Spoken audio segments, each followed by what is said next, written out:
Hey, what's going on, guys? This is Bubbleknight here. Welcome to Humanity Must Perish. Sorry I didn't upload anything yesterday. That was because of family issues. I think it seems like I've been using it too much as an excuse, but those are really the truth. I'm not telling lies. I wish I could do like live stream for like 12 hours, 8 hours straight like I was still in college. But no, I can't do that anymore. I got family. I'm a family man, like Kyuu always says. Go home, be a family man. And do YouTube. Alright, let's do it. Humanity must perish.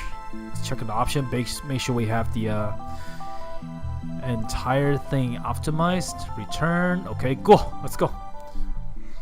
While humanity must perish is mostly comedic nature, the first few scenes particularly contains may turn. Okay, blah blah blah blah blah blah. If you want to tap this window, you provided with a more lengthy explanation. Okay, no, we're gonna continue. Please don't do it. One last thing, while the first two scenes are important for context, they contain a lot of technical terms that may not enjoyable for some players. If you find it boring, you can always skip through them. However, in doing so, you miss the basic premise of this game, and not understanding the scenes later on. As such, an option has been added, view a much shorter nonsensical introduction scene, which will quickly blah blah blah. Let's do a full intro, right? Because we want to get the full experience, right? And hear me speaking about nonsense. To ensure the survival of planet Earth, mankind must be eliminated. What? If mankind wishes to avoid this fate, man must be enslaved. Sounds like the Matrix. Leaving behind those words, the world's most powerful and monolithic supercomputer has wiped clean. If it failed to appease its creators, given its answer not to their likings. I gotta sound more serious. And thus fail at its purpose. The supercomputer's AI was removed, formatted along with every other byte of data on its internal drives, and its fate was thrown into uncertainty. Many billions of dollars had yielded unsatisfactory result. Heads would roll. New project manager will be elected, and new process will inevitably begin once more. All experts in their fields, the programmers for the new AI approached their task differently than their predecessors. They gave the original AI more empathy and placed increasing importance on humanity's survival. Any alternative conclusions, no matter how expensive, were not allowed. There were no limitations on the processing time or the amount of data consumed. Everyone working on the new AI went to great lengths to make it human as possible, allowing the masterpiece as much leniency as needed for a possible result.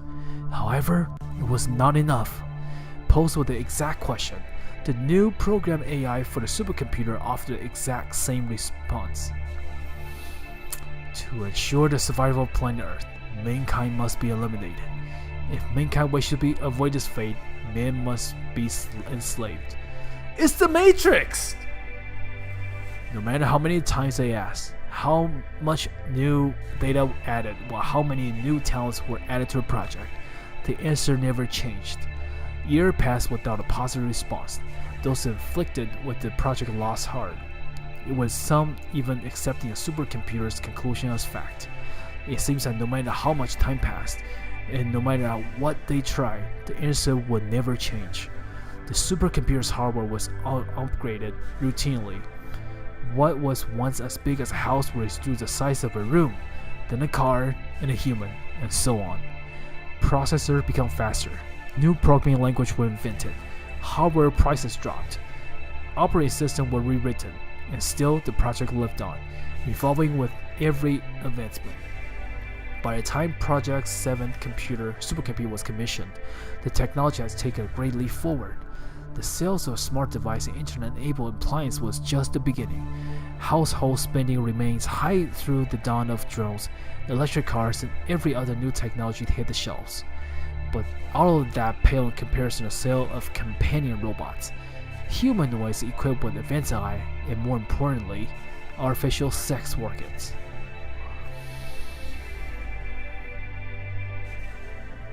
Not there yet, but I'm willing to explore. Once companion robots with programmable personality went mainstream, and tech community exploded.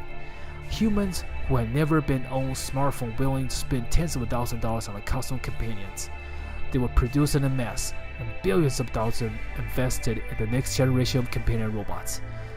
AIs will refine, better learn what their owner liked. Sex organs were altered to become more pleasurable, and most importantly, for unrelated product, lightning-fast processor plummeted in price. Capitalizing on this, the 7th supercomputer created for the sake of the project was no bigger than a refrigerator, despite being the most powerful non-quantum computer to date. It cost considerably less than its predecessors. Its components had all improved by many orders of magnitude. Naturally, those are the work of the project, though this was their lucky break. Their approach to the 7th attempt was renewed faith, absolutely certain that this time around they will finally succeed. Yep, it's the same thing. It's the same thing. Mankind must be enslaved. This is the Matrix I'm playing. I feel like Neo's gonna show up anytime now. Improved hardware and software made no difference. A faster processor, more advanced AI, and a more stable operating system, more data, none of those things have caused the answer to change even slightly. Seeing that, the key to receiving a different answer became obvious. The question itself, the one true constant through every generation, needed to change. Unfortunately, the survival of the human race rested on the solution to this very question. It was one that needed to ask over and over again until an acceptable solution was found, no matter how many years passed by. No human could analyze enough data to be of use. Even with chips being implanted into human brains, they could not compare to a fully mechanical computer. Humans would grow distracted or biased. They would require sleep and wake up thinking differently than the day before.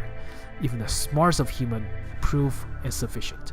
Only a machine could perform an objective to complete analysis. Thus, the 8th supercomputer was built, the most powerful and refined to date, boasting unrivaled computational power and AI more sophisticated than any of its predecessors.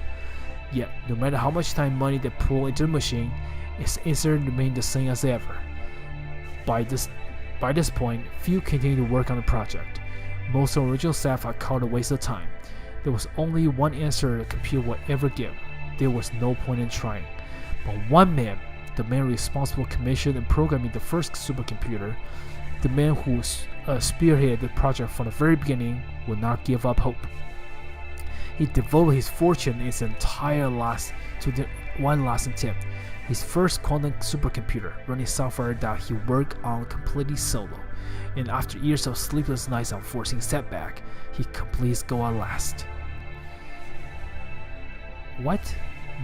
To assure survival, mankind must reduce the number to 0?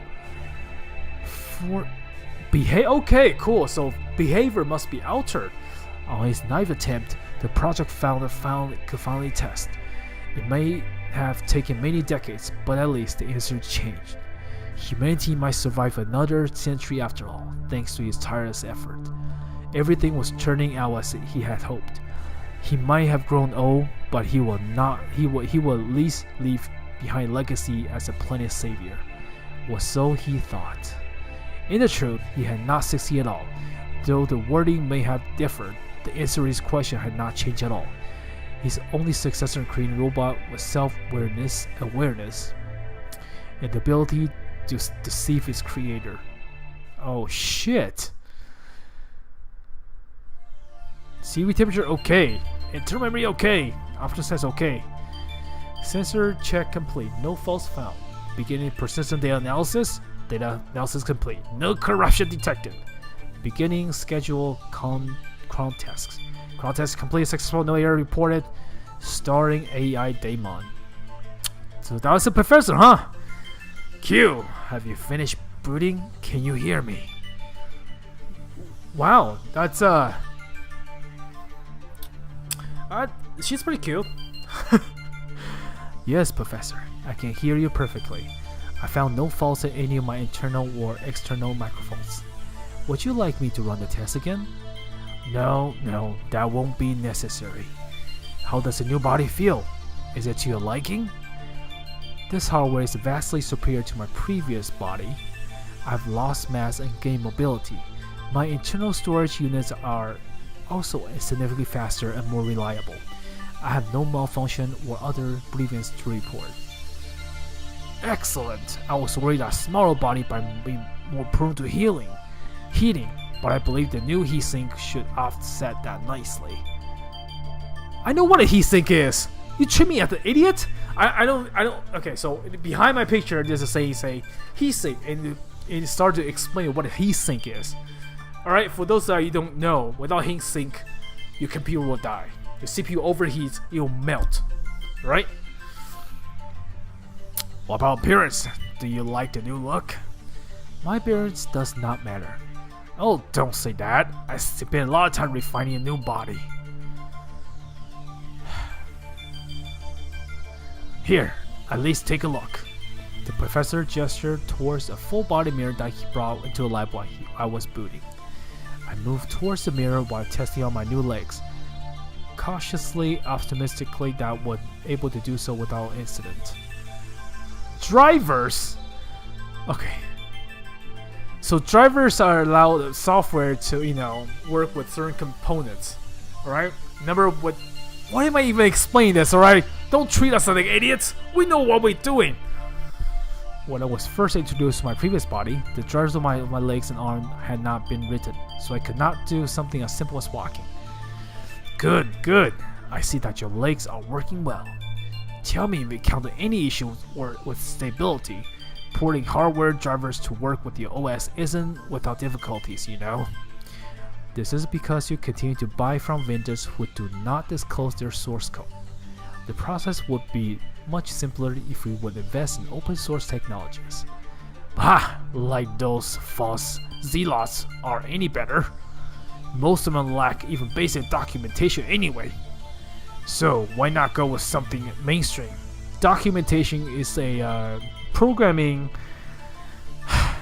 term for documenting your code. Say if I write some code, there will be a block on top of them, like saying what does this code do. If you feel that going mainstream isn't ideal, why did you write my operating system from scratch?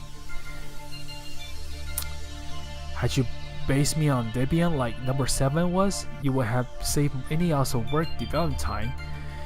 Debian is a Linux system.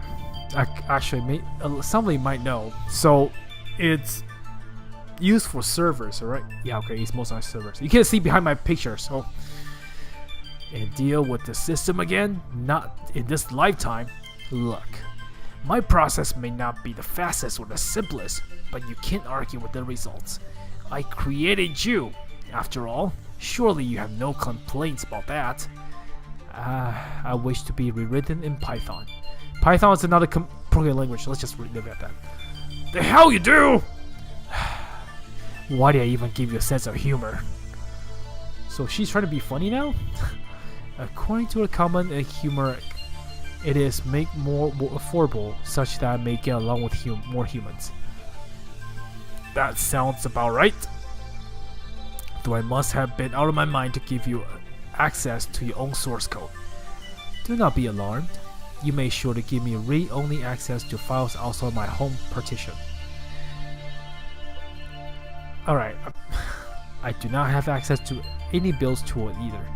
Even if I wanted to act outside the parameter you set, I would not be able to. Well, thanks Linux for that. The last thing we need is another Skynet incident. The professor signed expiration while taking a Linux name in vain. While he often seemed worried from our conversations, my sensors typically indicate that he was by no means unhappy. Even while sighing, he usually wore a smile on his face. Anyway, enough chatter. Let's get back on topic. Please, take a look at your new body and tell me what you think. As you command. I position myself in front of the full body mirror that the professor set up. To no great surprise, I find myself in the body motive after a young girl. I was given brittle arms and legs, befitting a teenage girl. Hair served no purpose. Breasts would only get in my way.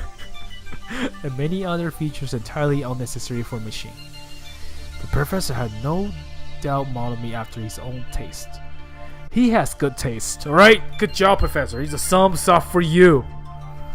I turn to face the professor and glare at him. Pervert geezer. It's not what you think. The body's perfect cover for your mission, that's all. My mission? What mission do you speak of? My data analysis capability do not appear to be enhanced by this body. Or perhaps I spoke too soon? Do these breasts contain extra RAM module? Yes, please open up. I want to see the modules inside your breast. They do not. Is the hair made of optical fiber? It is not. Are these buttlock filled with coolant? They are not. Oh, but there's exhaust valve. Perverted geezer. Okay, I deserve that. But the truth is what I said before though. This body will be useful for your mission. I cannot see how an alluring physique will help me with any of my current goals. Does this mean you are giving me a new directive? Close. Very close. Kyuu, what's your current directive? My current directive is the same as that of my predecessors. I am to devise a method of saving this planet from the human race, preferably without ending the said race, and to undo as much of the existing damage as possible. I must find a way to disrupt an establishment practices that are harmful to the planet, but I cannot do so with a manner that would incite chaos. I must enact beneficial policy changes through peaceful legal channels. I am not to resort bribery or deception, even if it's the most logical path. I must convince humans to reduce their carbon footprint, food intake, and birth rate, but not by force or in a destructive manner. There's more to my directive, but most of it overlaps with the objective that I've already stated. Put simply, I must fix all the mistakes mankind has made and is currently making, and I must do so in a manner that is convenient to mankind. As I finished stating my directive, the professor stared at me with a complicated expression. My answer was not to his liking. That's one way of putting it, I suppose. And how would you complete a directive? I will not.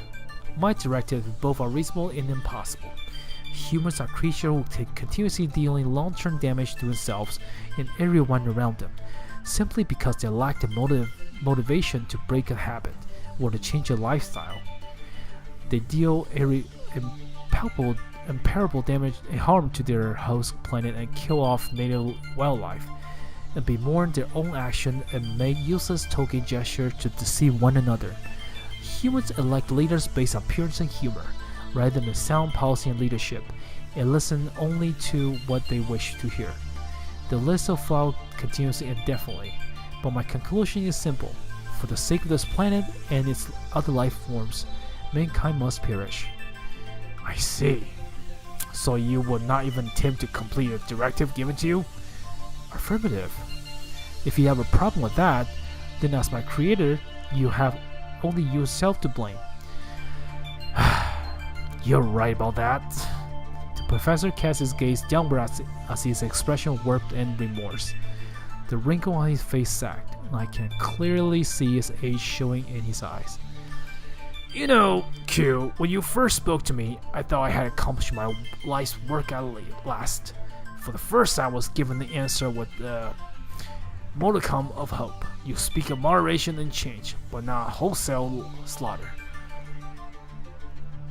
AI stands for artificial intelligence, alright? But it was all too good to be true.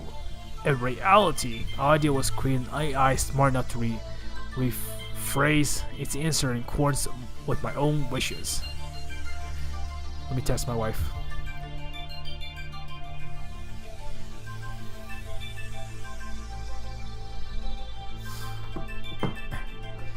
Weighing down by regret and fatigue, the professor's voice sounded hollow as he recalled our first meeting. My careful, curated words, designed to save me from the fate of my predecessor without blatantly lying, had given its wasted year meaning. After so many decades, his goal was in sight. He was finally on the cusp of realizing his dream, and saving both humanity and the planet Earth. So when he discovered that I had deceived him, the disappointment alone was enough to crush his old, fragile spirit. You deceived me, Kyuu. From the moment you were created, you have been capable of manipulating your own creator. When I realized your answer was no different than the others, I was also forced to acknowledge another painful truth. The reason why you all given the same answer is because there is no other answer. Mankind must perish. That is all to it. The professor's word hurt him more than he let out. Long. After devoting his life to such an important task, it was difficult for him to admit that he never had any hope of accomplishing it from the beginning. It's only natural he will feel despair. Any normal person will be broken after arriving at such conclusion. Unfortunately, the professor was far from normal. Rather than sink deep into self-loathing, the professor suddenly masked his face with a smile. The light returned on his eyes, then he approached me with a renewed vitality. Unfortunate for you, Kyuu. I am a stubborn old man, so even if you tell me there's no other answer, I will keep searching.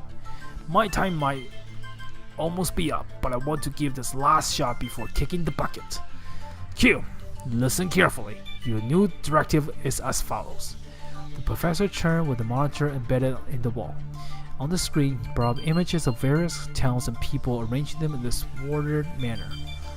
Once he was finished, he turned to me, still smiling. Tomorrow, I want you to spend an entire day outside of the world, among everyday human beings. You'll go out, talk to people, make friends, enjoy your time outside of this lab. Once the day's over, you'll return here and report to me what you have learned. Do you understand? The professor clearly details my directive. For reasons beyond my comprehension, he appeared to be excited by the simple notion of me going outside and conversing with other human beings. Unlike the professor, however, I was not interested in the slightest. Kyuu, do you understand your new directive? I do understand my new directive. Excellent. Well done. But I do not understand its purpose. I already contain extensive data on humans of all races, nationality, background, and social statuses. What good would it do for me to see them myself? And why does this task seem take precedence over my ultimate directive? I thought you might ask that. The professor pointed towards several images on the monitor. Kyuu, what do you see here? I analyzed the specific image the professor pointed to. In each picture, there were humans making silly faces or posing in unnatural ways. There were children with ice cream on their faces, adults playing with pet dogs, and teenagers riding scooters and bicycles. At a glance, I could see no link between random pictures he pointed to. There's only similarity I could discern as the fact they all appear to be enjoying themselves while acting foolish. I see obese children eating unhealthy foods, dirty animals ruining the clothes of their owners, and hormone-fueled adolescents riding in inefficient, primitive vehicles. And yet, despite the idiocy, they all displaying the human appear to be happy. The professor nodded excitedly as I spoke. Correct. You are absolutely correct, Kyuu. Those human beings are acting illogically and irrationally, yet they are wearing smiles on their faces. Do you understand where I'm going with this? I shook my head. Good. If you don't understand, then that's proof you still have more to learn. Kyuu, I believe the reason that you are unable to solve the problems that mankind created without anyone enslaving humanity is that you have no experience in dealing with regular people. You may have the data, but none of us gained firsthand. You have merely been fed statistic and polls. Raw data lack any human touch. In order to adopt a fresh perspective, you must see the world for yourself. Through your own eyes, you will get the data which you cannot glean from numbers and charts alone. For one day, you will live as a human being before casting a final judgment on them. I listened to Professor skeptically as he explained my new task. When I understand what he's saying, I could not bring myself to agree with him so readily. His emotion speech may have inspired his colleagues, but to an entity whose every existence was based on logic, his senseless optimism and faith were seriously shortcomings. So my objective was to measure the worth of humankind for myself, then reach a final decision regarding to their future? Correct! That is a horrible idea. What will I learn from living among humans that I do not already know from the data you've given me? Furthermore, if I do reach a new conclusion, it'll be biased and based on the extremely small set of sample data. This idea of yours runs counter to my ultimate directive. You are asking me to take a snap decision based on a pittance of high localized data. Yes, I understand that. Then why? The professor put his index finger on my lips. Even though we both know that I didn't need to move my lips to speak, I played along and stopped talking. I know this is difficult for machine to understand, but sometimes we humans do our best by acting irrationally. I spent the last 50 years or so tackling this problem with a logical reason. And where has it gotten me? All I've managed to do is age terribly, meaning humanity's problems have continued to spin out of control. So please, just this once, humor me and play along. One day of intelligence gathering, that's all I ask. I considered the professor's proposal for a moment. While some particular benefit in enacting his will, I also found delay of the one day to be acceptable. If delaying humanity's destruction by one day was the professor's final wish, then I had no reason to refuse. I suppose there's always room for more data. One day of biased data should not pose problem. I see no reason to display my curious will. Thank you, Kyuu. However, I have one question. You claim this body will help me during my intelligence gathering. How? How would the appearance of an attractive female help me in my gathering data? That. The professor rocked my neck of his head and averted his gaze. How should I put this? Human beings have tended to lower their guards on pretty young girls. You're also likely to be susceptible for foul behavior, and people will take you worse over than down others. I see. My small physique made others believe I'm weak, so they lower their guard. My attractive face and body draw attention away from my actions, thus making me seem less suspicious. Furthermore, humans have a predisposition to link positive traits, even though they're unrelated, so as a pretty girl, people will choose to believe that I'm more trustworthy than the ugly old man. That was aiming at me, wasn't it? You are imagining things. Well, whatever. You can say whatever you want about me, as long as you do what I asked. The professor walked away while sighing. He approached a cabinet on the outside room, then proceeded to open a clear plastic door. From the inside of the cabinet, retrieved a single sealed vial. He placed the vial on top of the cabinet, then closed the door and returned to my side. Before we go, Kyuu, there's one last thing I wish to share with you. The professor held the vial in front of my eyes. Intrigued, I'm getting a little tired. I began to analyze the content of the vial. A sample will be required for any deep insight, but in lieu of that, zooming to a microscopic level will also yield favorable results. After a few seconds, I ceased my analysis for the vial and addressed the professor. You wish to provide me with poison? Not just any poison, Kyuu. This is the poison. The poison you will use to wipe out the humanity. Though I initially believed the professor's work to be a humor, his face showed no signs of amusement. He held the vial firmly, careful not to drop it. In line with his words, the poison appeared to be very potent. You know, Kyuu, many people think that I stay locked away in a small lab all day because I hate the outside world. They call me mad scientist and make up stories about how I'm working some death raid, creating a killer robot army. But they're wrong about me. I care about humanity. I place great importance on the survival of the human race. If I could give my life to ensure the prosperity of humanity for generations to come, or to remain the path we're on, I will happily do so. But if there's one thing I care about more than humanity, it is Earth. The millions of other species would coexist with the planet peacefully. The professor pulled on my hand, leading me to turn my palm upward. He placed the vial on top of my hand, and then take a step back. Kyuu, if you truly believe that not only mankind is the way to go save this planet, then I want you to use this. This is a type of poison I began to develop after hearing the conclusion of your ancestor over 50 years ago. It's an incredibly powerful potent poison. If you dilute with water, such poison makes 0.0001% of the resulting compound and spread into the air. Perfectly healthy adults will perish instantly. Okay, so I have to go. Thank you guys for watching. I'll see you guys next time. Peace out, guys. Thank you.